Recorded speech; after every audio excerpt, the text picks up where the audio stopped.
ஓம் முருகா போற்றி. ஓம் சரவண பவ.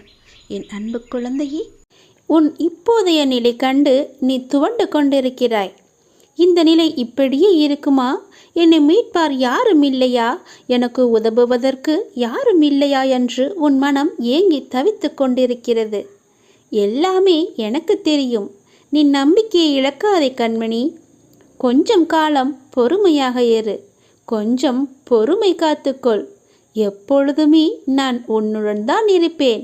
எதற்குமே கவலை விடாதே. உன்னை விட்டு நான் எங்கும் அகலவே இல்லை.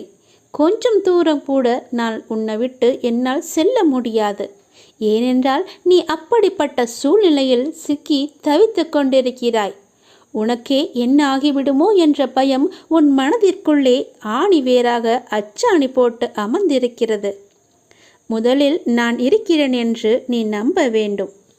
உன்னுடைய நிலை இந்த நிலை இப்படியே இருக்கும் என்று எண்ணுகிறாய் அல்லவா? கவலைப்படாதே. இந்த நிலை நிச்சயமாகவே மாறும். நீ சந்தோஷமாகவே இருப்பாய். ஏனென்றால் நான் உன் அருகிலேயே இருந்து கொண்டிருக்கிறேன். உன்னை நான் என் இரு கண் கொண்டு பார்த்து கொண்டே இருக்கிறேன். நீ என்னுடைய இரு கண்களையும் பார். அதில் உனக்கு ஒரு உயிரோட்டம் தெரிகிறதா என்று சொல். அப்படியென்றால் நான் உன்னுடனே உன்னை சுற்றிதான் நான் இருந்து கொண்டிருக்கிறேன் என்று அர்த்தம். என் கண்கள் கூட உன்னிடம் பேசும். நான் மௌனமாகவே இருக்கிறேன் என்று நீ புலம்பாதே.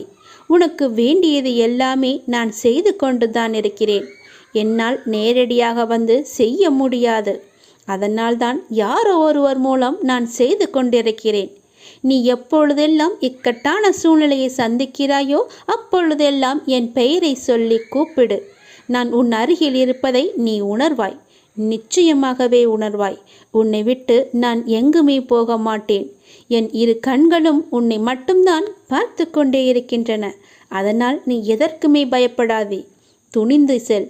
எல்லாவற்றையுமே அடித்து நொறுக்கி போராடு. நிச்சயம் என் துணை உனக்கு எப்போதுமே உண்டு.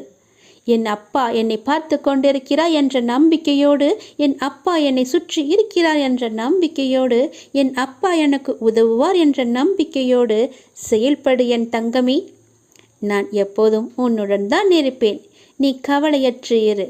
உனது கவலையால் எதையுமே சாதிக்க முடியாது. அப்படி முடிந்தால் நீ சாதித்துப்பார். அதில் எனக்கு ஒன்றும் பயமில்லை. உன்னால் முடிந்தால் நீ சாதித்து காட்டு. கவலை என்பது உன் மனதை என்பால் திருப்பாமல் கட்டி வைக்கின்ற வலை என்பதை நீ உணர்ந்து அதற்கு பிறகு நீ செயல்படு. முதலில் இந்த வலைக்குள்ளிருந்து நீ வெளியே வா.